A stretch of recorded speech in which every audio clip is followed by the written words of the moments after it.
Crypto की दुनिया में सबसे बड़ा सवाल ये नहीं है कि कौन सा कॉइन खरीदें, बल्कि सबसे बड़ा सवाल ये है कि कितना खरीदें, कितनी क्वांटिटी में खरीदें, पोर्टफोलियो का कितना वेटेज किस कॉइन को दें, ताकि मार्केट पंप हो या डंप, अपना पैसा भैया सेफ रहना चाहिए और ग्रो करता रहे। एक्चुअली क्रिप्टो की अभी तक जर्नी भी आप देखो ना तो बहुत कंफ्यूजिंग है। एक तरफ वो लोग हैं जो 2015 में बिटकॉइन में कुछ हजार लगाकर आज करोड़पति बने बैठे, और दूसरी तरफ वो हैं जो 2021 के पीक पे मीम कॉइन लेके बैठे और आज 90% लॉस में बैठे। किसी को नहीं पता कि अगले 5 सालों में क्रिप्टो कौन सी करवट लेगा भैया। कुछ लोग इसको कसीनो समझकर गैम्बलिंग कर रहे हैं और कुछ रिस्की बोलकर कहते हैं भैया हम तो दूर रहते हैं। कोई बोलता है सारा पैसा डोज कॉइन में लगा दो, कोई कहता है इथेरियम में ले लो वही सेफ है। पर बहुत कम लोग जानते हैं कि क्रिप्टो में स्ट्रांग और बैलेंस पोर्टफोलियो बनाते कैसे हैं। जिसको नहीं पता आज भैया डिटेल में समझाता हूं। 5 से 10 हजार रुपए पर मंथ में कैसा क्रिप्टो पोर्टफोलियो बनाना चाहिए, किस कॉइन में कितना पैसा डालना चाहिए, पोर्टफोलियो का रिस्क मैनेजमेंट कैसे किया जाए, रीबैलेंसिंग कब करें, ये सब बताता हूं भैया आज डिटेल से।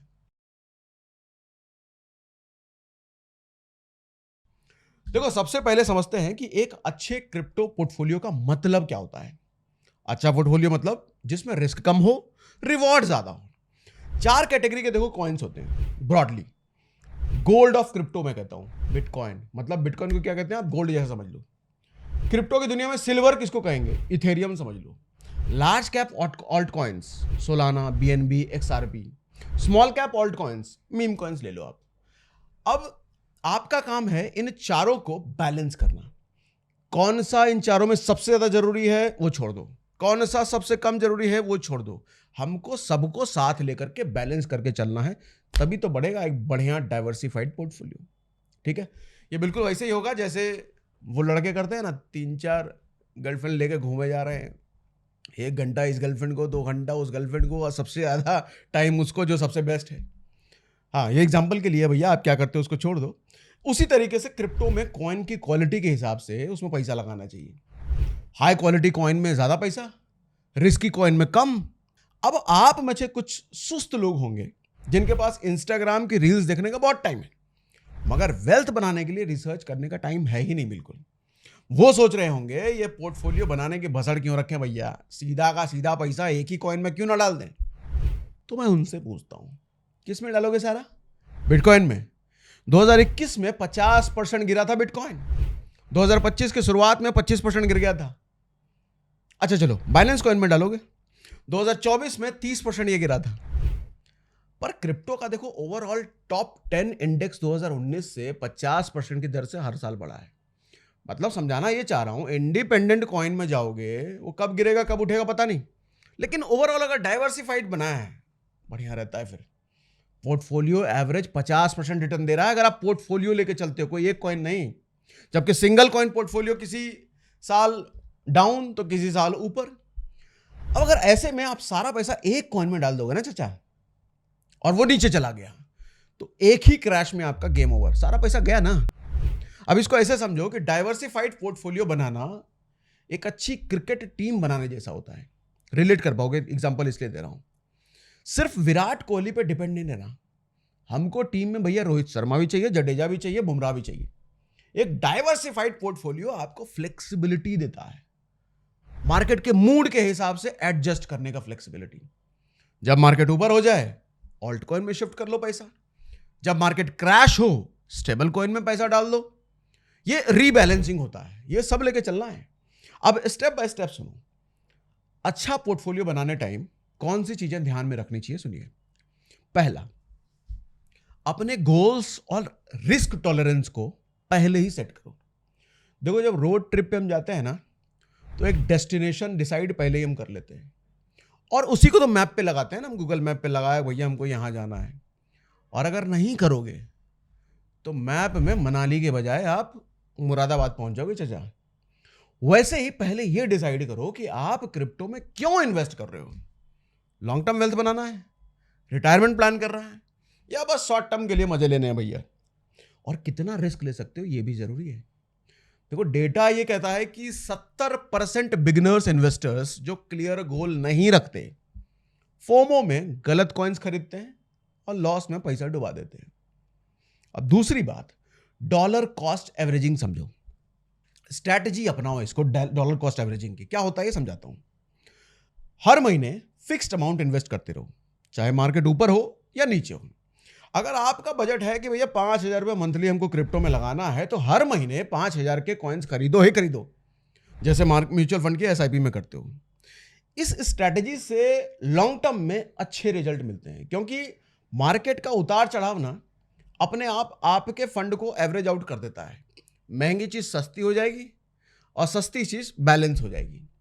तीसरी बात, क्रिप्टो खरीदने से पहले ट्रस्टेड प्लेटफॉर्म यूज करो भैया, ऐसे ही कहीं भी क्रिप्टो मत खरीद लो। जैसे मैं बार बार बात करता हूं CoinD6 की, जिसका डिस्क्रिप्शन में हम लिंक दे करके रखते हैं हर वीडियो में। और क्यों दे के रखते हैं आपको पता है कि एक्स्ट्रा फायदा मिलता है, हमने जो लिंक दे रखा है। इधर कहीं प्ले स्टोर से डाउनलोड करोगे, वेबसाइट जा करके CoinD6 पर रजिस्टर करोगे, 20% का नुकसान होगा। क्यों? क्योंकि हम जो लिंक दे के रखते हैं उसके जरिए KYC करके रजिस्टर करके वहां अगर आप इन्वेस्ट हो या ट्रेड करते हो तो हर ब्रोकरेज पर आपको 20% बचता है। इसलिए इधर उधर जाकर के CoinD6 ना डाउनलोड कर लेना, अपने जो लिंक दिया है उसी से करना। ठीक है, ठीक है। और अपने कॉइन को मैं कहूंगा पूरा का पूरा एक्सचेंज पे मत छोड़ दो। कभी कभी हार्डवेयर वॉलेट का भी सहारा ले लो, जैसे लेजर ले लिए, ट्रेजर ले लिए, कोई सिक्योर सॉफ्टवेयर वॉलेट ले लिए। इन सब में स्टोर करने की कोशिश किया करो। हाँ, आपका अगर छोटा फंड है तो एक्सचेंज पे छोड़ो, लेकिन कल को बड़ा फंड हो गया भैया, लाखों करोड़ों में बात पैसे की चली गई है, तो तब आप एक्सचेंज से उठा करके हार्डवेयर वॉलेट में शिफ्ट कर सकते हो। छोटा पैसा है, कुछ हजारों में 50,000 लाख की बात है, तो एक्सचेंज कोई दिक्कत नहीं है। ठीक है। 2024 में 3.7 बिलियन डॉलर के क्रिप्टो हैक हुए थे, जिनमें ज्यादातर एक्सचेंजेस टारगेट हुए थे। ठीक है, तो एक्सचेंज पर कॉइन छोड़ना जैसे अपनी कार को अपने घर की पार्किंग के बजाय सड़क पर छोड़ने जैसा होता है। कोई भी उठा लेगा, लेकिन हाँ ध्यान रहे, ये बात कर रहा हूं मैं बड़े पैसे की। छोटा पैसा है तो आप एक्सचेंज पर रख सकते हो, कोई दिक्कत नहीं है। कल को कुछ होता भी है तो एक्सचेंज आपको उतना दे देता है। चौथी बात यह है, सिर्फ उतना इन्वेस्ट करो। अच्छा, एक बात और कह दो, जब मैं एक्सचेंज की बात कर रहा हूं कि एक्सचेंज उतना आपको दे देता है, ये मैं बड़े एक्सचेंज की बात कर रहा हूं। CoinD6 जैसे छोटे मोटे जो एक्सचेंजेस हैं भैया, ये खा जाएंगे। तो छोटे मोटे एक्सचेंजेस का तो मैं साफ खिलाफ हूं, पैसा डालो ही मत, बड़े एक्सचेंज। अब चौथी बात, सिर्फ उतना इन्वेस्ट करो जो आप लूज कर सको। क्यों कह रहा हूं? क्रिप्टो देखो रिस्की है, हाई रिस्क होता है, हाई रिवॉर्ड इन्वेस्टमेंट है, इसीलिए जितना लूज करो उतना कह रहा हूं। हालांकि ऐसा होता नहीं है, अप डाउन चलते हैं, बहुत ज़्यादा नीचे गिरते हैं तो बहुत ज़्यादा ऊपर चढ़ते भी हैं, लेकिन फिर भी हमको भैया तसल्ली रहे, तो इसलिए मैं उतना नहीं डाल दूंगा जिसके जाने से मेरा बजट गड़बड़ा जाए, उतना डालूंगा जिसके जाने से मेरा बजट कुछ ना बढ़ाए, कुछ ना गिरे। अपने ओवरऑल इन्वेस्टमेंट पोर्टफोलियो का मैक्सिमम 20 से 25% आप क्रिप्टो में डालो। कहने का मतलब, आपका बजट अगर महीने का 10,000 रुपये डालने का है, इन्वेस्टमेंट करने का है 10,000 रुपये, कमाई कितनी भी हो, 50,000 कमा रहे हो, 40,000 कमा रहे हो, लेकिन आपका प्लान है कि भैया 10,000 रुपये हमको इन्वेस्ट करना है, तो उस 10,000 रुपये का 20-25% आप क्रिप्टो में डाला करो। ठीक है। 90% इन्वेस्टर्स जो क्रिप्टो में ओवर इन्वेस्ट करते हैं, मतलब अपनी इन्वेस्टमेंट पार्ट का मैक्सिमम हिस्सा क्रिप्टो में ही डाल रहे हैं, शॉर्ट टर्म में नुकसान होता है उनका। क्योंकि शॉर्ट टर्म में क्यों होता है? मार्केट अप डाउन बहुत तगड़ा होता है ना। अब समझाता हूं क्रिप्टो पोर्टफोलियो एलोकेशन कैसे करते हैं, कैसे बनाते हैं एक low risk high reward crypto portfolio. Step by step समझना ध्यान से। अब स्टेप 1 ध्यान से सुनो। पहले तो मंथली अमाउंट डिसाइड करो भैया। कोई भी चीज डिसाइड करने से पहले शुरू होती है। हमने घूमने फिरने की बात करी, कहीं घूमना है तो पहले डिसाइड किया, तो पहले एक अमाउंट डिसाइड करो। अब हर महीने अगर आपका 20,000 रुपए कहीं इन्वेस्ट करने का प्लान है, तो उस 20,000 का 25% तक, यानी मैं बात कर रहा हूं 5,000 रुपए क्रिप्टो में डाल दो। डिपेंडिंग अपॉन आपकी मंथली इनकम कितनी है और सेविंग कितना है, ये अमाउंट उसके हिसाब से आप चेंज कर लेना। अगर हर महीने आप 5,000 रुपए इन्वेस्ट करोगे क्रिप्टो में, तो क्रिप्टो में एनुअल इन्वेस्टमेंट हुआ लगभग 60,000 रुपए का। 10,000 रुपए अगर इन्वेस्ट करोगे तो एनुअल इन्वेस्टमेंट 1.2 लाख का हो गया। ठीक है, तो ऐसे ही आपका साल का समझ में आ गया कि भैया अमाउंट कितना है। दूसरा स्टेप है सबसे तगड़ा और टेस्टेड क्रिप्टो एलोकेशन रूल। पहले डिसाइड कौन सा कितना फंड, अब रूल की बात आता हूं। रूल है 50-30-20। क्या होता है ये? 50% बिटकॉइन इथेरियम में डाल दो भैया सीधा, नो ब्रेनर, दिमाग नहीं लगाना इसमें, क्योंकि ये दो कॉइन ऐसे हैं जो कि हर पोर्टफोलियो का बेस है। चाहे क्रिप्टो इंडेक्स में कितनी भी गिरावट आ जाए, ये दोनों ज़्यादा नहीं हिलते। मतलब ऊपर के बाबूजी टाइप कॉइन है ये। बाबूजी मतलब बाप है ये कॉइन्स के। तो बिटकॉइन में डालो 35%, इथेरियम में डालो 15%। मतलब अगर 5,000 रुपये हर महीने क्रिप्टो में लगा रहे हो तो 1750 रुपये डाल दो बिटकॉइन में, 750 रुपये डाल दो इथेरियम में। और अगर हर महीने आपका 10,000 रुपये डालने का प्लान है तो 3500 रुपये डाल दो बिटकॉइन में, 1500 रुपये डाल दो इथेरियम। 30% पैसा लगाओ लार्ज कैप ऑल्ट कॉइन्स में। ऑल्ट कॉइन्स कौन? जो बिटकॉइन नहीं है, जैसे कि सोलाना, BNB, XRP, जिसमें रिस्क मीडियम होता है। ऑल्ट कॉइन्स क्या होते हैं ये ऑलरेडी मैं बहुत डिटेल में समझा चुका हूं। इसका थंबनेल आपको स्क्रीन पे दिख रहा है, या फिर सागर सिन्हा ऑल्ट कॉइन सर्च करोगे तो भी ये वीडियो आपके सामने आ जाएगी। वैसे क्रिप्टो का पूरा हमने प्लेलिस्ट बना रखा है, सागर सिन्हा क्रिप्टो प्लेलिस्ट आप सर्च करोगे तो भी आपको सारे क्रिप्टो के वीडियो आ जाएंगे। अब जब क्रिप्टो इंडेक्स ऊपर भागता है ना, तो बिटकॉइन और इथेरियम से ज्यादा तेज ये लार्ज कैप ऑल्ट कॉइन ऊपर भागते हैं। जो 3 कॉइन के भी जो मैंने बात करी, मार्केट कैप टॉप 20 में होता है इनका।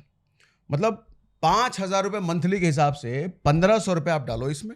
लार्ज कैप ऑल्ट कॉइन हमेशा सेम नहीं रहता, ये बात याद रखना, बदलते रहते हैं ये मार्केट मूड के हिसाब से। ये ट्रेडिंग व्यू पर जाकर आप चेक कर सकते हो। ट्रेडिंग व्यू, CoinDCX, जो भी एक्सचेंज आप यूज करते हो वहां आपको लिस्ट पूरी मिल जाएगी, और उन्हीं में डाला करो पैसा जो लार्ज कैप ऑल्ट कॉइन्स हैं, ठीक है। बाकी 20% डालो स्मॉल कैप ऑल्ट कॉइन्स में। ये हाई रिस्क ही होते हैं। स्मॉल कैप है तो जहां स्मॉल हो गया लग गया वहां हाई रिस्क हो गया। हाई रिस्क का मतलब हाई रिवॉर्ड भी हो गया भैया। जैसे कि ये meme coins, small cap alt coins का मतलब मीम कॉइन आप समझ लो। ये ऐसे कॉइन्स हैं जिनमें ग्रोथ का चांसेस है पर वॉलेटिलिटी बहुत हाई है। मतलब ग्रोथ हाई है तो वॉलेटिलिटी मतलब ऊपर नीचे होने के चांसेस बहुत ज़्यादा होते हैं। इसलिए 20% से ज़्यादा एक्सपोजर इनमें मत रखो। मंथली अगर 5,000 के हिसाब से आपको डालना है तो 1,000 रुपये डालो स्मॉल कैप ऑल्ट कॉइन्स में। इनकी लिस्ट भी ट्रेडिंग व्यू पर या CoinDCX पर आप जाकर के देख सकते हो। और आपको पता है, अगर 5 साल पहले आपने अपनी क्रिप्टो जर्नी शुरू की होती, सिर्फ 5 साल पहले की बात कर रहा हूं, और अगर बिल्कुल वैसे ही जैसे मैंने बताया उसी रेशियो में आपने इन्वेस्ट किया होता, तो आज आपके 5,000 रुपये पर मंथ के हिसाब से उसकी वैल्यू पता है कितनी होती? लगभग 20 लाख रुपए। ये जो आप स्क्रीन पर कैलकुलेटर देख रहे हो, इसको ध्यान से समझिए, मैंने आपको दिखा रखा है। मतलब सिर्फ 3 लाख रुपए की लागत होती और 17 लाख रुपए का मुनाफा होता सिर्फ 5 साल में। मैं जब ये कैलकुलेट कर रहा था तो कैलकुलेट करने में इसलिए दिक्कत हुई थी क्योंकि CAGR लगभग 60% से ऊपर का आ रहा है। मैक्सिमम जो कैलकुलेटर्स बने हैं वो 12-15% से ऊपर का CAGR लेता ही नहीं। मतलब बिटकॉइन और क्रिप्टो के रिटर्न के हिसाब से कैलकुलेटर बने ही नहीं है अब तक। कैलकुलेटर बनाने वालों को भी यकीन नहीं है कि 60% का CAGR हो सकता है। इसीलिए इस तरीके से मैंने आपको दिखाया जो आपको स्क्रीन पर दिख रहा है। लेकिन रियलिटी है भैया, दिया है पिछले 5 साल में। और ये मैं पिछले 5 साल की बात कर रहा हूं। अगर आप 2010 से रिटर्न ले लोगे बिटकॉइन का ना, जब बिटकॉइन की वैल्यू एकदम कुछ 100 में थी या 1,000-2,000 के आसपास थी, तब तो ये CAGR और ज़्यादा ऊपर जाएगा। मैं 5 साल का ले रहा हूँ, 65%, 60%, इनको यकीन ही नहीं है कैलकुलेटर वालों को, ठीक है। और अभी 85% एनुअल रिटर्न के आसपास निकल के आया है। मैं 60 बोल के गया, 85% के आसपास है। क्रिप्टो टॉप 20 इंडेक्स ने पिछले 5 सालों में, जिसमें ये सारी कैटेगरी के कॉइन्स आ जाते हैं, उसके हिसाब से 5,000 रुपये पर मंथ आपको 20 लाख दे सकते थे। खैर अब चला गया तो चला गया, जब जागो तभी सवेरा। लेकिन अब चाहो तो आप अपनी क्रिप्टो जर्नी को इस तरीके से प्लान कर सकते हो, थोड़ी सावधानी से, लेकिन ठीक है।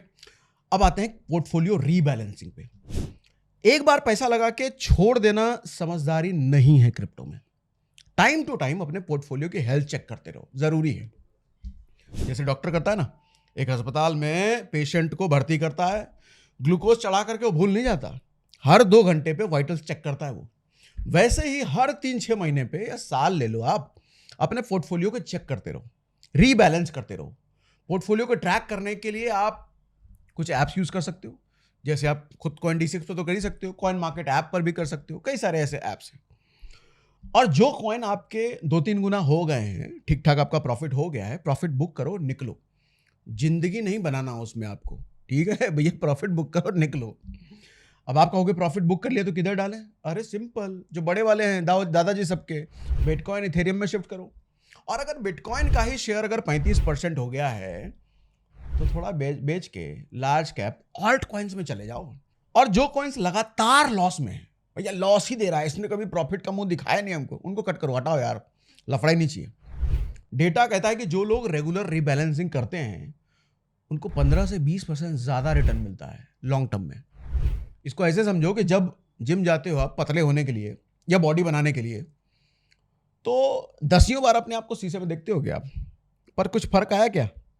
मतलब डंबल कम उठाते हो, सेल्फी ज़्यादा लेते हो, वैसे ही क्रिप्टो में भी साल में 4 बार मुआयना करना जरूरी है चाचा। जैसे आप डंबल उठा उठा के आईना में देखते हो ना, वैसे ही क्रिप्टो का मुआयना आप करते रहो, देखते रहो। शुगर चढ़ाया भूल नहीं जाना उसको। ठीक है भैया, तो इतना समझाने के बाद अब मुझे उम्मीद है कि क्रिप्टो पोर्टफोलियो कैसा होना चाहिए ये आपको समझ में आया होगा। अब कम से कम आप एफडी में तो चिपके नहीं रहोगे। देखो भैया, एफडी कोई खराब चीज़ नहीं है।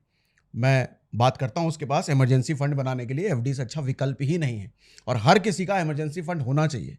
तो अब कम से कम आप पूरी तरीके से एफडी से नहीं चिपके रहोगे। देखो, एफडी खराब चीज़ नहीं है। मैं एफडी की बात हमेशा करता हूँ, तारीफ करता हूँ कि इमरजेंसी फंड बनाने के लिए एफडी से कोई अच्छी चीज़ हो ही नहीं सकती। और हर किसी की ज़िंदगी में कोई भी बड़ा इन्वेस्टमेंट करने से पहले इमरजेंसी फंड बनाना चाहिए, उसके लिए एफडी ज़रूरी है। लेकिन अब आपका एफडी हो गया, इमरजेंसी फंड तैयार हो गया, बात है इन्वेस्टमेंट पर खेलने की, बड़ा वेल्थ बनाने की। तो उसके लिए ये सब मैंने आपको समझाया है। Crypto, mutual fund, SIP, stock market, इनमें अपनी पकड़ मजबूत करो भैया। और वैसे भी हर वीडियो में एसआईपी, इंश्योरेंस, क्रिप्टो में इन्वेस्टमेंट करने के लिंक्स मैं डिस्क्रिप्शन में दे के रखता हूँ। अगर ब्रोकरेज में डिस्काउंट चाहिए तो वहीं से लिंक पे क्लिक करके अपनी जर्नी स्टार्ट करो भैया। और हमारे सोशल मीडिया, सारे सोशल मीडिया के लिंक्स भी मैं डिस्क्रिप्शन में दे करके रखता हूँ। तो कहीं भी, हर प्लेटफॉर्म पर हम अलग अलग बात करते हैं, फेसबुक पर, इंस्टाग्राम पर, कहीं भी हमको मिस मत कर जाना भैया, हर जगह जुड़े रहो। हाँ ना, एक बार फिर से याद दिला दूं, बड़े एक्सचेंज पर इन्वेस्टमेंट करो, क्रिप्टो में करना है तो छोटे में नहीं।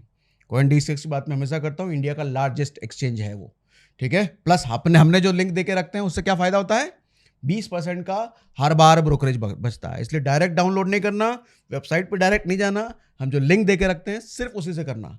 कस्टमाइज लिंक बनवाया आपके लिए। चलो भैया।